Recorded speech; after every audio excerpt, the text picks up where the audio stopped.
You're listening to the Breakaway Breakdown podcast, where we bring you interviews with some of the top ropers in the country, news about what's going on in the fastest sport on dirt, training tips for you and your horses, and so much more. I'm your host, Casey Allen.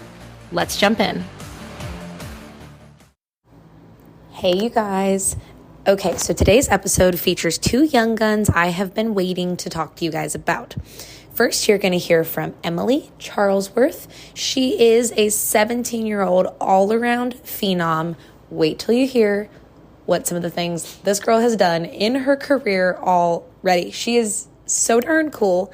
But anyway, the reason you're hearing from her is because she won $110,000 at the Roping Futurities of America slot race on a 4-year-old that had never been entered with a rope barrier.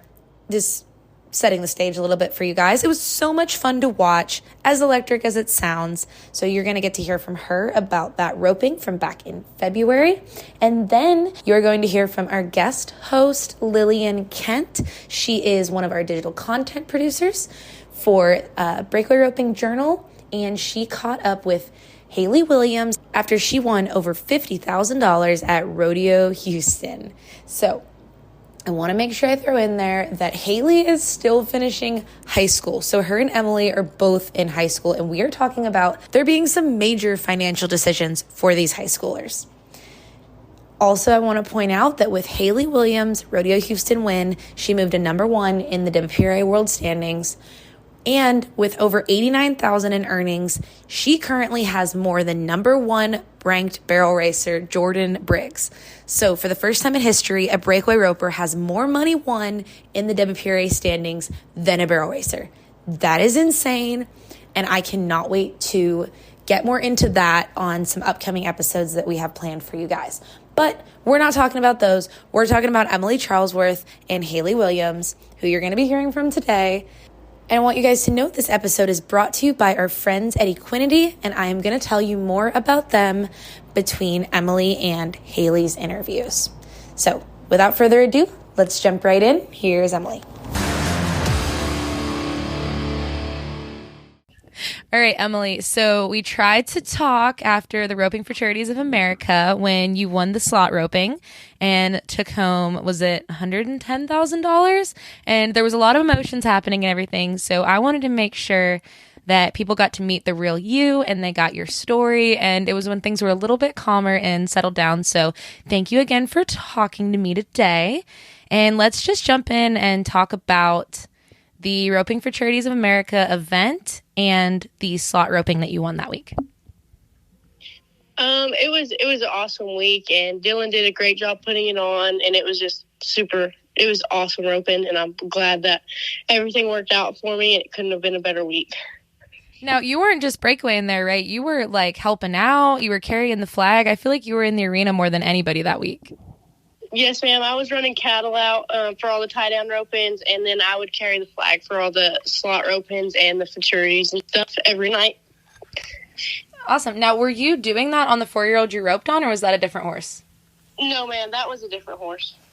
I gotcha. So let's talk about the horse that you thought you were going to be using in the slot roping and the one you ended up using.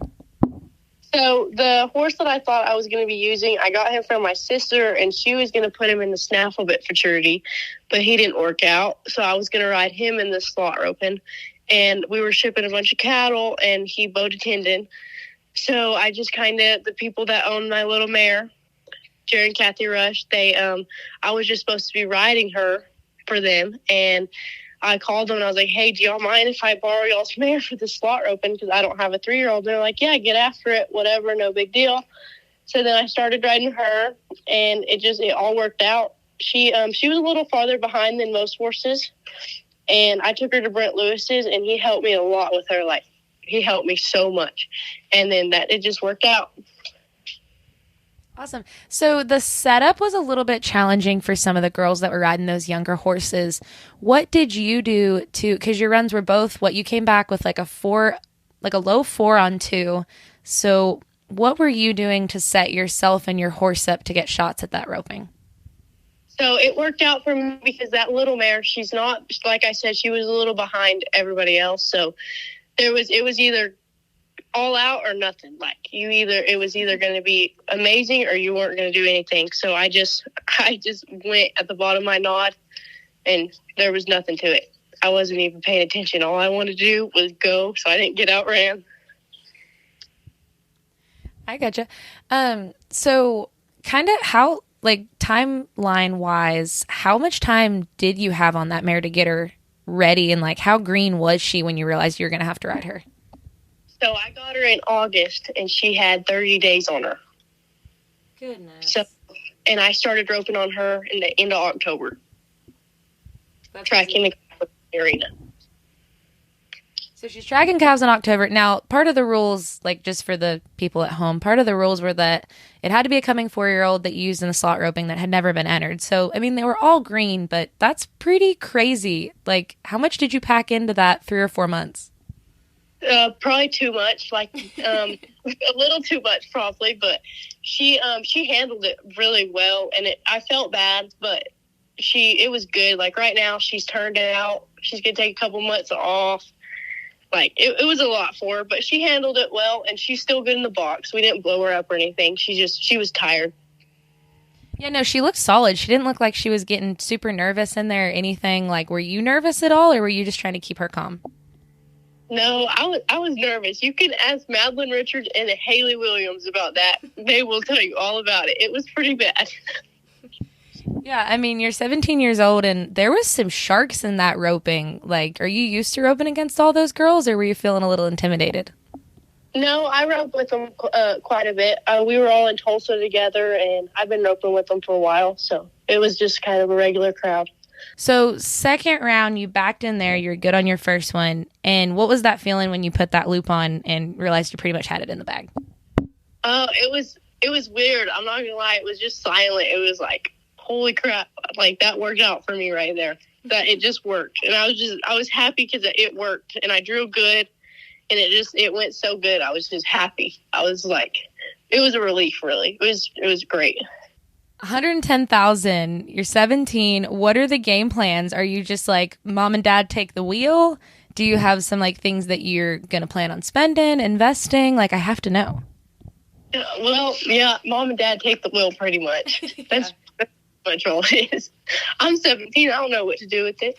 It's probably smarter that way. I have enough money to go to college now, I guess. You could go to Sonic a bunch, because that's what you told me after the Roping. You said, I'm just hungry. I want Sonic.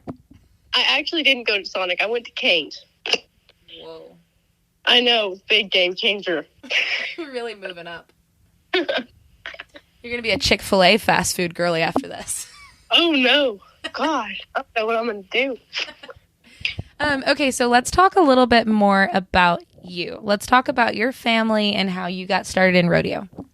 So me and my family, we live in Marathon, Texas on a ranch, and we run yearlings, and we have a cattle ranch, and we raise a couple horses, and it's pretty cool to be out here with them all the time. I gotcha. And you have siblings too? Yes, ma'am. I have one sister. I gotcha. Older or younger? Older. Oh, okay. And does she rodeo also? She team ropes. She heads a little bit. She's mostly into the rein cow horse stuff. She really enjoys that. So. Awesome. Now, you're not the one that like blew everybody's minds at the high school finals this year in the rein cow horse, are you? Is that you? Possibly. I scored a 300 in the second round there. Yep. You are the one that I've heard about. Okay. That was like crazy out there. Everybody lost their minds. Yes, ma'am. So, okay, rein cow horse, breakaway. What else are you into? What other events do you do? Barrels and I head. Okay. So what is... Trick ride back in my days. You used to trick ride? I did. I trick rode at the NFR in 2015 with Madison McDonald. Girl, what have you not packed into these 17 years on this earth? That's a great question. So do you online school? Do you public school? What does that look like? Online. Okay. And as far as practice goes, I mean, how often are you ranching? How often are you in the practice pen? How do you manage all those different events? So ranching wise, it's a lot easier than you would think, because in the spring we get all of our yearlings in, and then we turn them out, and then the summer we just take care of them, wash them, and then we ship them in the fall. So we have all winter to just regroup and get everything together. So it's not easy, but it does help them coming in and out. Mm-hmm. And then how often are you out there roping? How often are you roping the dummy? I mean, how are you keeping all these horses going all these different directions? So I rope every day. My sister shoots for me if my dad can't be there, and or my mom or my grandma. There's a whole herd of them. So I'll rope. Sometimes I'll rope in the morning. Sometimes I'll rope at night. It just depends, really, what we're doing. But I try to rope every day. Yes, ma'am. What all events have you made nationals in? Have you gone across the board? I've just made it in the Rain Cow Horse and Breakaway. Okay. And then, so what are you thinking about college? Is college rodeo in the plans? Do you have a degree in mind or like a specific major? No, I don't have a specific major yet, but I think I'm planning on going to Cisco College, and I'm going to college rodeo definitely. But I haven't made a bunch of plans yet. Yeah, I'm sure the coaches are knocking on your doors. Awesome. So where did this work ethic come from? I mean, when you were younger, were you just wanting to practice all the time? How did you know rodeo was for you besides just being around it? I don't know, but I do remember there was a day in 12 and under, and I never really took it serious like when I was younger. I was just, one of those kids that ran around at the rodeo. And I remember telling my dad, I said, Dad, I don't want to suck anymore. I remember that day. It's terrible that I said that, but I remember. I said, Dad, I don't want to suck anymore. And ever since then, it's gone uphill. That's awesome. So when did we decide to get out of the trick riding? How did we get into trick? I now have a ton of questions about trick riding. We're going to have to talk about that. Well, so I just got into it when I was 8. I got into it when I was 8 years old, and then I trick rode for 2 years, and then I went to the NFR when I was 10. And then a year went by. I trick rode at the Times events. And then I just kind of grew out of it. I didn't really like wearing sparkles all the time. So and then I started roping more. And I did rope when I was trick riding, but I just grew out of it. And I wanted to rope more than I wanted to trick ride. You didn't want to suck at the roping, so you had to stop trick riding? Oh, yeah. No, I just didn't like being an act at a rodeo. I like to win. Okay. So what are some things coming from the Rain Cow Horse side of things that you can, besides just the horsemanship and riding, that has kind of helped you in roping, or what does the crossover look like there? It's, ever since I didn't start doing cow horse till about 2 years ago, and my sophomore year, and my roping has changed so much, like my horsemanship, like everything is just like my riding is just put together more, and I can feel my horses more. Everything about it just changed completely when I started doing Rain Cow Horse. That's so interesting to me because, I find the crossover so fascinating there that you've got to do both. And your sister, you said she's showing in the snaffle bit and stuff? She hasn't got a horse yet, but okay. She had that one and he didn't make it, so that's how I got him. Okay. So what's next from here? Where do you go? What's your schedule look like this year? I have 2 high school rodeos coming up. And then after that, the U.S. finals, the open breakaway there for sure. And then just a couple open rodeos. Not much planned so far. We start getting cattle in here in a month, so I'll be here a little bit. What's your normal breakaway horse when you're not playing with all these babies and winning all the money? So I have a couple. I've got my good one. His name's Cheeseburger. He's 12. He's pretty good. I got him from Tyler Merrill, and he was a heel horse when I got him, so it was pretty easy to switch him over. Heck yeah. Who's been your biggest influence kind of helping you get to this point? Has it been mainly your family, or do you ride with a lot of other people? It's been my mom and dad mostly, and then for the RFA and all my roping breakaway, and it's definitely been Brent Lewis. He's helped a bunch. And then for Rank Cow Horse, Ron Rawls has helped me a lot too. Awesome. So Emilee, for any of the other like high school kids or younger kids that are out there that are, there's a lot of distractions you guys have at a young age with so much on the line. What would you tell kids that are kind of wanting to go play with the big dogs and do what you do? To not overthink anything. Just do what you do at home and don't overthink it. Well, Emilee, I am so glad that I got to talk to you again and we weren't just laughing in shock in the arena. That was just so insane. Like watching you win that kind of money, it was so much fun to watch. And I think it was such a testament of just the payout at the Roping Futurities of America and what a crazy event that was. So I just want to thank you again for talking to me again. And is there anything else that you feel like I missed or anything else you want to say about your career so far or that win? No, I don't think so. I just thanks to everybody who put it on and thank you for this interview. And it was an awesome event and I can't wait for next year. Today's episode is brought to you by Equinety. Equinety Horse XL is a 100% pure amino acid supplement that can help your horse perform better from the cellular level. There is no fillers added, no sugars, no starches, no soy, nothing except 100% pure amino acids. What this does for your horse is it can help them from the cellular level perform better. We're talking quicker muscle recovery and stronger collagen for a healthier coat and bones. It can help increase focus, help regulate the gut, so many different things. And you can actually use it in combination with Equinety Ultimate OEC. That's a liquid supplement that has a flaxseed-based omega-3 oil, natural vitamin E, colloidal silver, and other ingredients that are there specifically to help your horse from the cellular level. It helps support cardiovascular health, joint health, healthier skin and coat, gastric health, and can help increase immune function. We are so grateful for Equinety for bringing us this episode today. And if you want more information about their products, you've got to check out teamequinety.com. That's teamequinety.com to check out Equinety Horse XL and Equinety Ultimate OEC. Okay, first teenager down, second to go. Here's Hali Williams after her win at RodeoHouston with our guest host Lillian Kent. So first of all, congratulations. I know Houston is such a huge stage. Tell me a little bit about what your mental game was going into the finals today. I honestly, I can't say I had, I thought about that run all year last year going through Northwest. That was kind of my goal, was to make Northwest rodeos.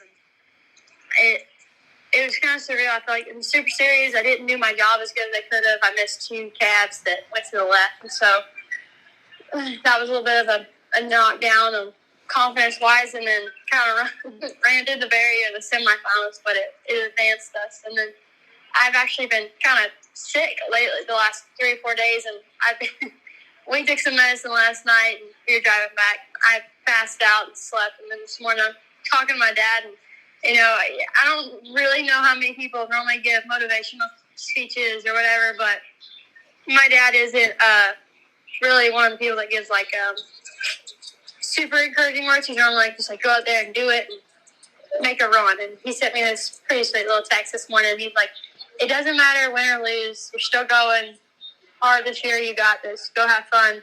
Enjoy the moment. And I do a pretty good calf in the what would you call that? The shootout or the finals.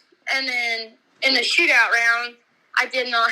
My calf was supposed to go left. It was supposed to be a little slower, and he beat me out of the gates. And I just went and made a run.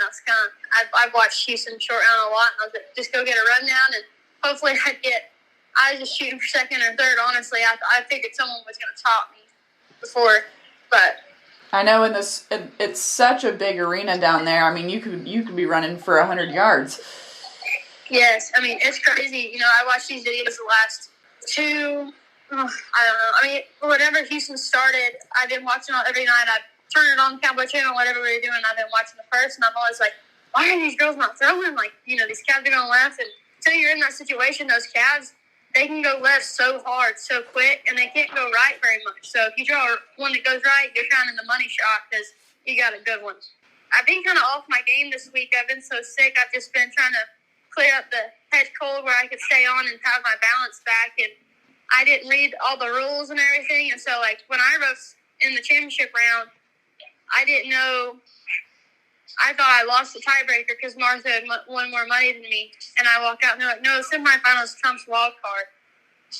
And so it was kind of, honestly, it was like I was prepared to go home. And then they're like, oh, you can try another tap, but you're first out.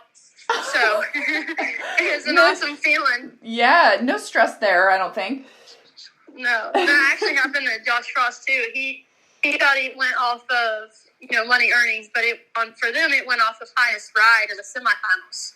So you said highest ride in the semifinals? So Josh Frost, the rider, I'm buddy with his wife, and so he actually had the same scenario. He had bucked off in the first round, and then it come down to it, and he was the highest point in the semifinals, so they advanced him. He ended up winning second. Wow. Yeah, kind of crazy. The rules are so different here. Rodeo Houston's keeping it interesting. It does. So, walk us through your finals run, kind of play by play. I knew I was first gunner out, and I've been watching all the other shootout runs, and it's I just wanted to put my name on the board, and I wanted to have a clean run. I got beat out of the barrier a little bit. I was trying to stay off of it, not freak myself out by being on the barrier at Houston. But when I put my 3-6, that just was being aggressive, but not stupid in the run. Mm-hmm. I was pretty excited with how my horse worked. We got a little excited in the semifinals, and I made sure I had a little bit more of the edge off of it. But okay, just more warm up time? Oh, yes, ma'am. I actually saddled him up before we left the village where Rodeo Houston keeps us. Okay. And I looked him down in the little pen they gave us, and then we got there, and I looked him down again. He's 7, and honestly, I can say that this was, like, really the first ever rodeo he's truly felt the excitement. It probably was for me a little bit.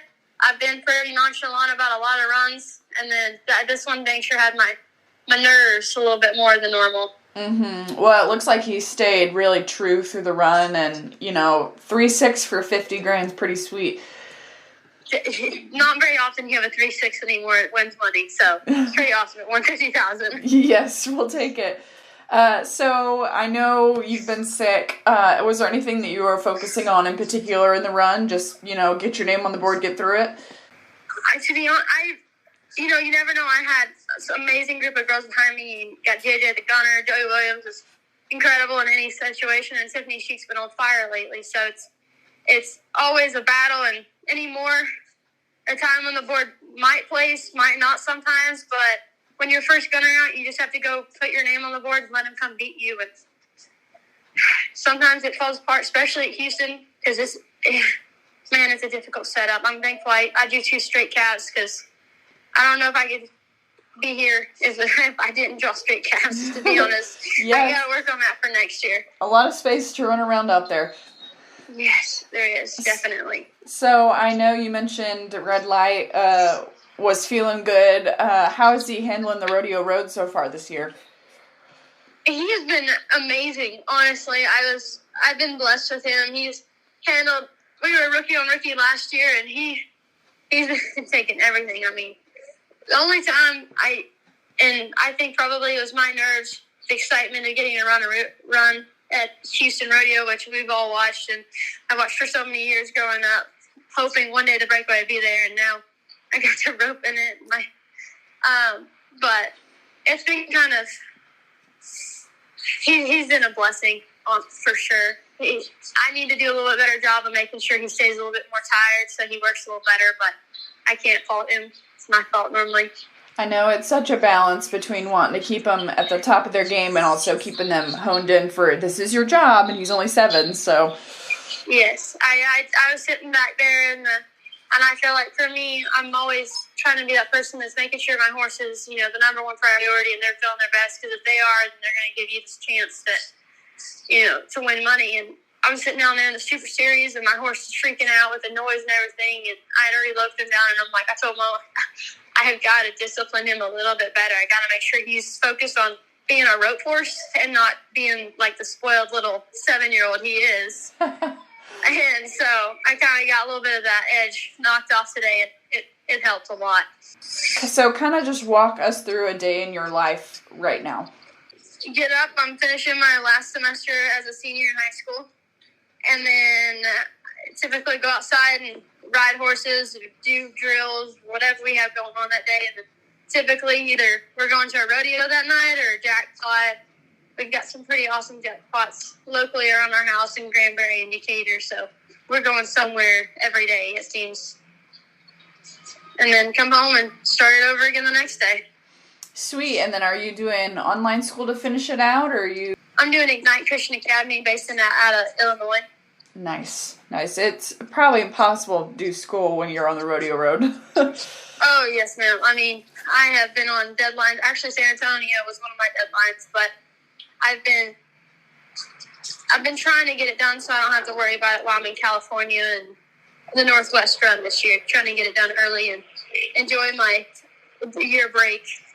Awesome. So I just wanted to run through some legends in the breakaway, maybe some people you've grown to kind of have in your little community you mentioned, and I would just love if you had something that you maybe learned from them or a roping tip that you got from them. The veterans that are awesome to talk to and listen to their wisdom, like LD Lady, and she's honestly, her and my dad, for example, like I feel like they're just different models, but they're very similar in certain ways, and it's surreal talking to her. She has so much wisdom and guidance that she can give us. It's awesome that we get to have, like, JJ, Jackie, LD, and Hope in a way that they all were kind of like the fundamental group that kept the breakaway roping in all of these producers and what's the word for the... Kind of keep them in the front of the mind. Yes. And fight keep for them, it. Be the spokesperson to keep breakaway in the world. And now it's awesome that they're so, it's awesome that they're getting to compete at the stage that they worked so hard to get us there. Mm-hmm. Yeah, they put in the hard work, and now they're getting to see everything come together, like you mentioned with the American last weekend. Yes, and for us, I mean, for the 18, 19, 20-year-olds, we've never, we didn't have to fight for it because we didn't have a name when they were trying to fight for it, And now we're getting to grow up in all these amazing stages, just like this year at Houston and the American. So, Awesome. Well, I think that's it for me. Is there anything you want to make sure I get in there? To thank the Houston hospitality and all the volunteers, and they were so kind and gracious throughout this whole experience. The people of the village and the people that we had to go, like all the policemen and security guards they had down there, and judges were amazing to deal with. Hospitality, secretaries, it was an unreal experience. You don't have to deal with that amount of gratitude anymore. It's very rare we get to see that many nice people together for an association. Fantastic. Yeah, the amount of volunteers they have working in Houston is like, I want to say 30,000 or some ridiculous number like that. Oh, it's honestly surreal. Like, you pull in and you've got smiling faces from ear to ear, and like you can have issues. Like the first night, my papers wouldn't print off with the right dates for the Coggins, and like I had it on my iPad, but it wouldn't, like when we tried to print it off because they needed paper copies, and ended up I was able to screenshot it, send it to them, and they just like were so because you can have rude looks anywhere, and they were gracious throughout the whole deal and were amazing to deal with. Perfect. Well, congratulations. We'll be cheering for you going forward, and excited to get to talk to you. Yes, thank you.